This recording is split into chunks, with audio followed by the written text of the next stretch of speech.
Welcome students. This is your faculty, Dr. Shweta Srivastav, Associate Professor, School of Management, BBD University. So students, I am going to start another concept in the name of Pareto analysis. In the previous lecture, I explained you about the learning curve, how learning curve operates, how learning curve can be applied in while budgeting and setting right prices. See students, all the time in your this paper pricing and product decisions, we are focusing on cost control. We are trying to understand the cost behavior so that cost can be reduced without compromising with the quality. So Pareto analysis is one another step, one another method to identify the areas where cost cost rectification is required, where you have to focus. It basically tells us where is the paining nerve. We have to find out where is the problem area so that we can take a corrective action. So Pareto analysis tries to build into light, try to bring into light what is happening, what is the reason behind escalation in the cost, what factors are responsible. So this thing can be easily found out by conducting a Pareto analysis. So let us understand at length. The rule says Pareto analysis is based on the 80-20 rule. That was a phenomena first observed by Sir Wilfredo Pareto, a 19th century Italian economist. He noticed that 80% of the wealth of Milan was owned by 20% of its citizens. Right? See, the figure is not here because it was not relevant to your subject. This phenomena or some kind of approximation of it 70:30 etc. can be observed in many different business situations. Even in India, we know that the 90% of wealth is centralized in the hands of 10% people. This is somewhat close to the Pareto rule. The management accountant can use it in a number of different circumstances to help direct management's attention to the key control mechanisms or planning aspects. See student, being a management accountant, what your job is, you have to guide, you have to assist the management in taking a right decision. So how can you bring attention to those problem areas? You can only bring when you highlight the problem areas. You can find out, it is the job of yours to find out, to highlight which areas require attention so that control mechanisms can be adopted. So Pareto rule highlights the problem areas by applying the 80-20 rule. The Pareto phenomena often shows itself in relation to profitability also. Often around 80% of an organization's contribution is generated by 20% of the revenue. If you look at the Reliance company as a whole, as a group, you can find out that whatever profit Jio is making, but still their oil and petroleum business is generating 80% of their revenue. So this is again the example of 80-20 rule. So let us understand it with the help of an example. Say ABC Limited manufactures and sells 7 products. The following data relates to the latest period. So the product basket has 7 variants in the name of P, Q, R, S, T, U and V. These are the relative contributions. So if I take pound per thousand, P is giving 96,000, Q is giving 36,000, R is giving 7,20,000 pounds, S is giving 2,40,000 pounds, T is giving only 12,000 pounds, U is giving 60,000 pounds and V is giving 24,000, and this is the total. So we should prepare a Pareto chart of product contribution so as to find out which product is contributing more to the contribution of the company ABC Limited. The first step is to rearrange the products in descending order of contribution and calculate the cumulative contribution. See, if we arrange them in the descending order, we can find out the contribution given by our product is 7,20,000. Then comes S, that is 2,40,000 pounds. So this is how we are arranging them in the descending or decreasing order. So if we take cumulative contribution, this will be 7,20,000, then 9,60,000. This is 1 crore. So if we take cumulative percentage, so as you can see here, the R contributes to 61% of the total contribution. We are doing what? We are taking 720 divided by 1188. So that will give you 61%. Now we'll take 960 divided by 1188. That will give you percentage as 81. So you can see that 81% of the total revenue, total contribution is contributed by R and S. So this is the application of Pareto rule. So if you have so many variants, so many products in your basket, on which product you have to focus is a big question. So this you can find out that R and S are the most profit making products for company ABC Limited. So the entire focus or the resource optimization should be focused on the R and S. So this is how the graph can be plotted. So as you can see here, so this is how the revenue goes. So see, this is almost flat. After this, you can see that the graph is almost taking a flat shape, because here there is very little change in the percentage contribution by P, U, V, Q, V and T. So you can see the graph is steeper here. It means that the contribution is rising at a very fast pace. So this is contribution given by R and S total, right? So this is how you can find out which product is profitable for you.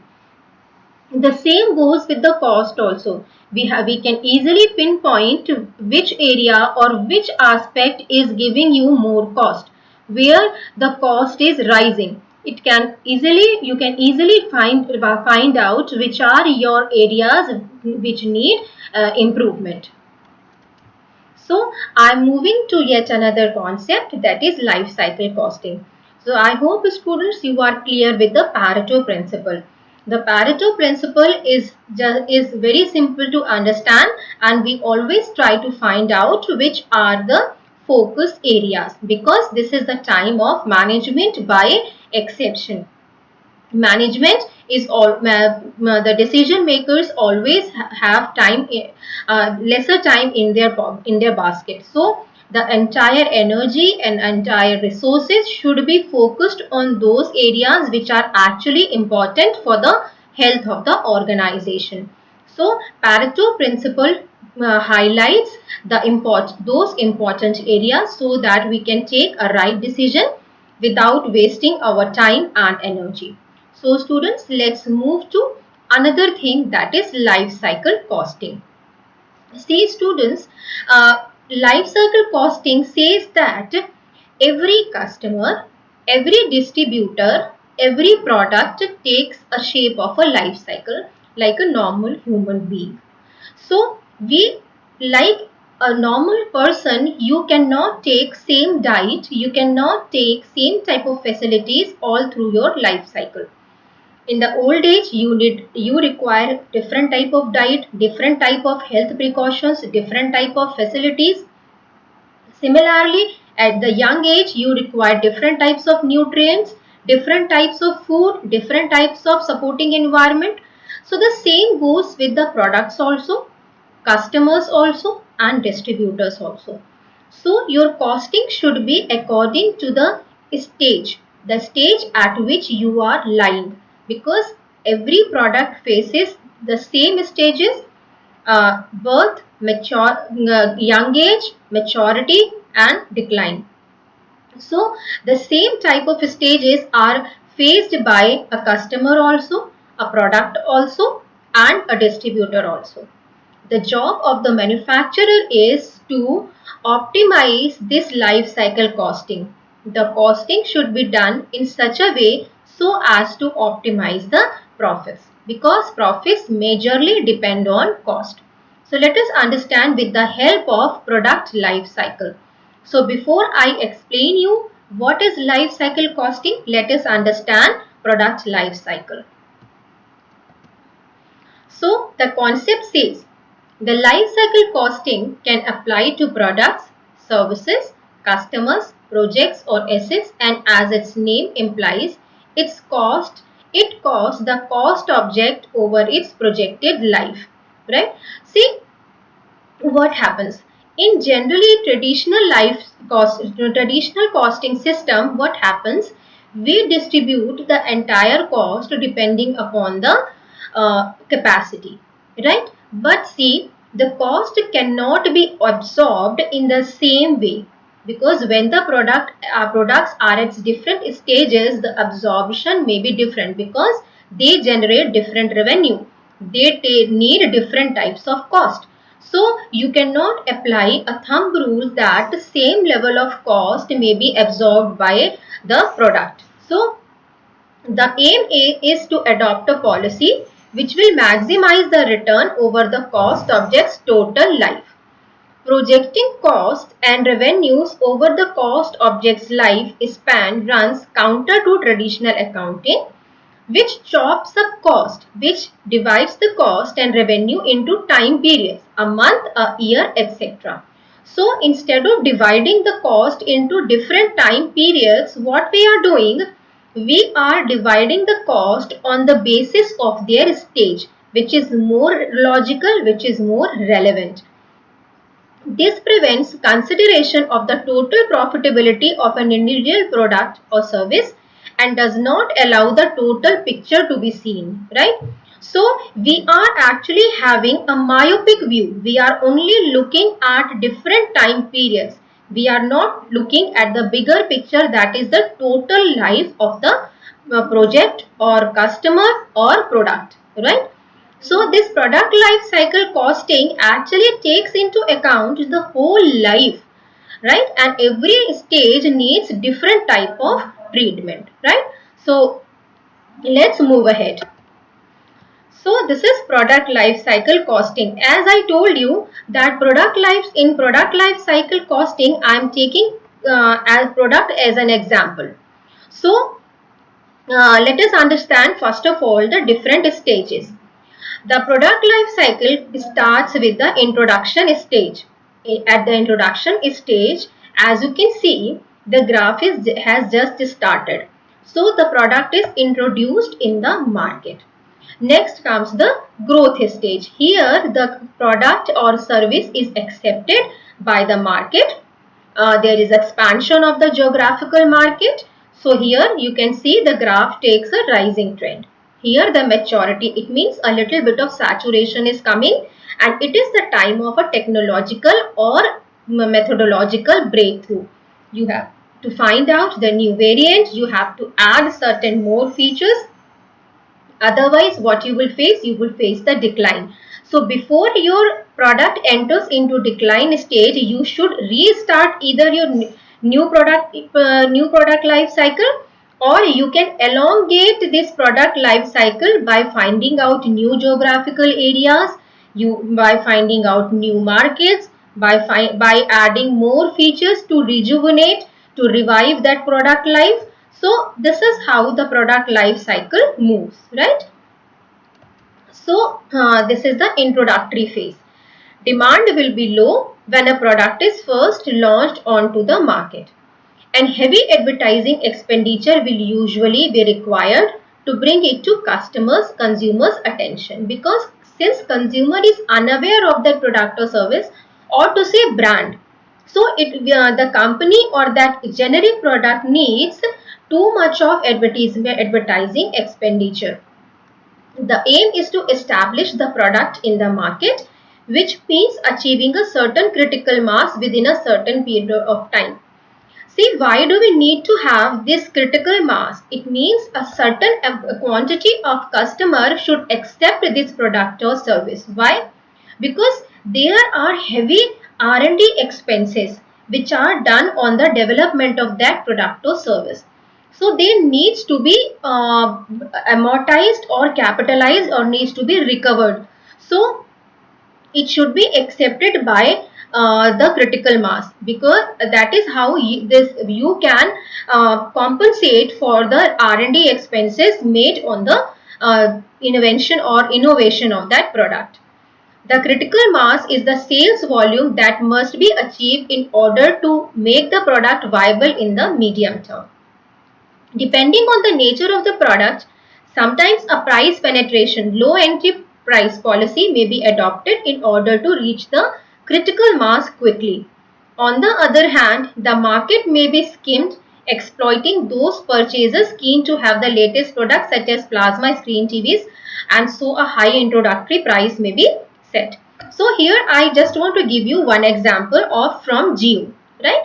So Jio adopted price penetration because company offered free data to you for a period of 3 months just to make you aware about the new technology, just to cover up their R&D expenses. They actually adopted the policy of low pricing that I've already explained you in the previous lecture, that is about pricing strategies. So low price strategy helped them to capture as much market as they can.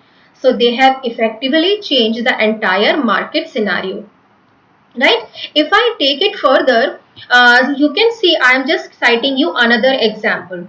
Now take the example of automatic cars, right? So you are seeing that so much of expenditure is done on the R&D. So this is on the introductory phase. Now comes the growth phase. If I continue with the same car example, what happens? The electricity EVs, what you say, electricity driven vehicles like Tata, like Tesla, they are in the growth phase. So the cost per unit falls because of economies of a scale with greater level of production. So this is the stage where high acceptance is there for that particular product or service. The aim at this stage is to establish a large market share and to perhaps become the market leader. Market share is easier to obtain during the growth stage because the market is growing, and increased market share does not have to be gained by taking sales from another company. Here the company has established its brand. Here the company has established its products, so the customers are willing to pay any price. So at the same time, the cost per unit falls because of large production. The company enjoys the economies of a scale, and thereby it gives the company advantage to reduce the prices further, right? But at this time, the company tries to reap as much as profit as it can. So this is the growth phase. Now comes the maturity and decline. The decrease in demand slows down in this stage. As the product reaches the mass market, a little bit of saturation starts coming. The sales curve flattens out and eventually begins to fall. Now, student, you have to understand this thing. Let me go back to the this graph. See, you can see here the graph is flattening. So, what is the job of the marketer? The marketer can elongate this product life cycle by finding out new markets. I'm just giving you one example. As you can see that black and white TVs or color TVs have lost their glory in a rural urban market. So what these TV manufacturers are doing, they are moving to the rural markets, because in rural market LEDs and LCDs are still not prevalent. So they are actually elongating the product life cycle of color TVs. The same goes with the mobile phones also. As we can see that now in India we have 4G technology, but in America the country is operating at 8G technology. So all the mobile sets which are actually outdated because of the 8G technology now are being sold in the country like India, because India is still working on 4G technology. So this is how they can elongate the features. So product life cycle. Sometimes this product life cycle can be elongated by finding new uses. Like if I give you example of washing machine, the general use of washing machine is of washing clothes. But this washing machine can be used for churning lassi in Punjab and Haryana. So this is another use. So you are extending the consumption or the usage of that particular product, right? So here the company can elongate the existing product life cycle by adding by finding new market or by extending usage of the same product. But sometimes when the technology becomes so outdated, if the company wants to remain existent in the market, from here only, before the company loses its identity, the company may start its new product. It means it can invent new products to sustain the market share. So as you can see that Jio, after Jio, it then comes the JioFi, then comes the feature phone, now the JioFiber. So what they are doing, they are elongating their product life cycles, right? So this is how the life cycle goes on. So let me move to the maturity and decline phase. So the when the market reaches saturation point, the product's sales curve begins to decline.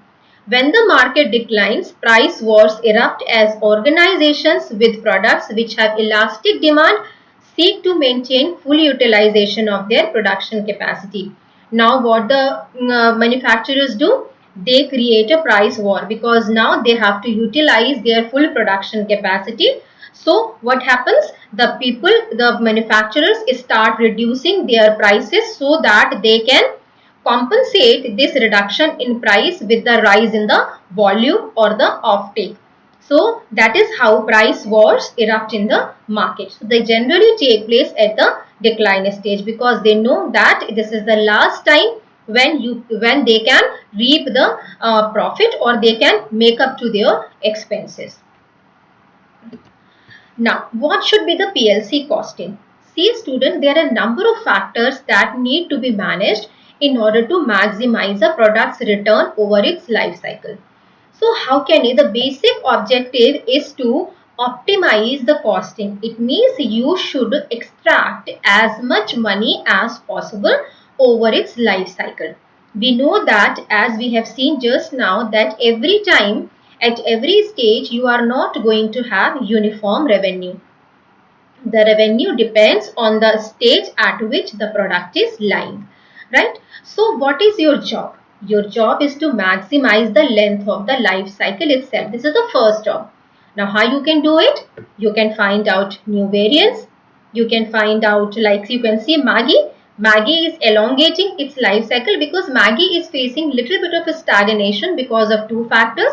One was the fiasco which happened because of monosodium glutamate, that is Ajinomoto, and secondly the competitor Yippee. So what they are doing, they are adding new variants to Maggi. The original Maggi is at its place, but just to capture the market share, they are producing new variants. Sometimes I just gave you example of color TVs. I gave you CRT TVs. I just gave you example of feature phones. Feature phones are still very much accepted in the rural areas. Moreover, after coming of Jio, you are getting free data. So this free data consumes lot of battery. So you need to have one feature phone with yourself which have a strong battery backup. So you have given new life to your product by adding another product, right? So this is how you can maximize the length of your product, because more the length, more will be the revenue and more will be the cost recovery. Secondly, design cost out of the product. See, 60% of your cost is stuck at your designing phase when you are designing the product or services.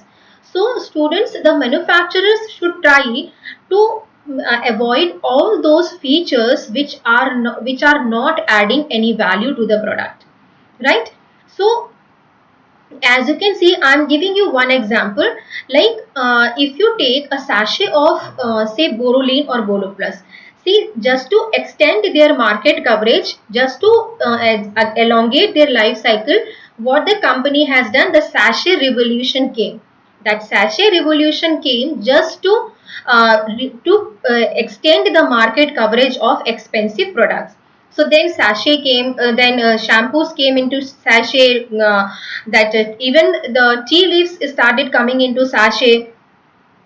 The same goes with the other products also. So extend the market coverage of BoroPlus. What BoroPlus did, they started coming in sachet. But what was happening?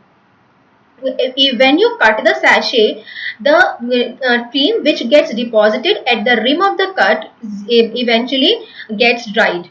So just to improve the value of the product, what the company did, they attached one simple nozzle at the at the top of that sachet. So instead of cutting down the sachet, you only need to open up that nozzle, that cap. So that has increased the value of the product, and at the same time it has not added much to the cost of the product. So you have to find out what are the relevant features and what are the redundant features. So that is how you can first of all cut down the cost of production and at the same time elongate the product life cycle. Next is minimize the time to market. See students, most of the companies fail because they do not enter at the right time. See, time is another type of resource. You are seeing that Jio has well timed its entry in the market. That was the time of demonetization when we were facing the problem of currency. So at the time of this critical situation, if you are getting free data, that is icing on the cake. So quantity of data plus at free.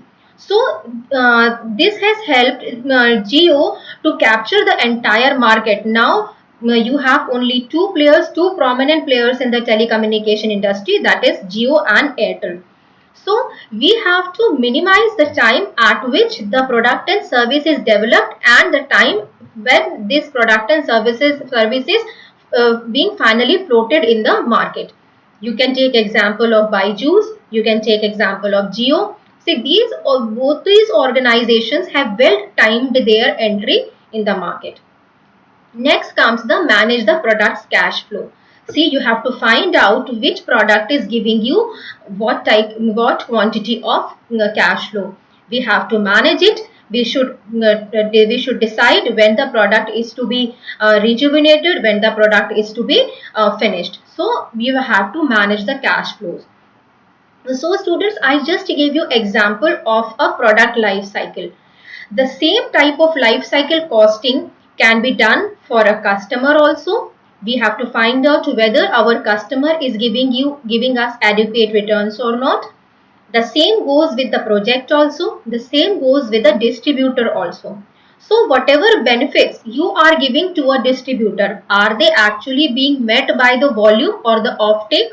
Or whatever additional costs you are incurring on a particular customer, are they actually being met by the revenue given by that particular customer?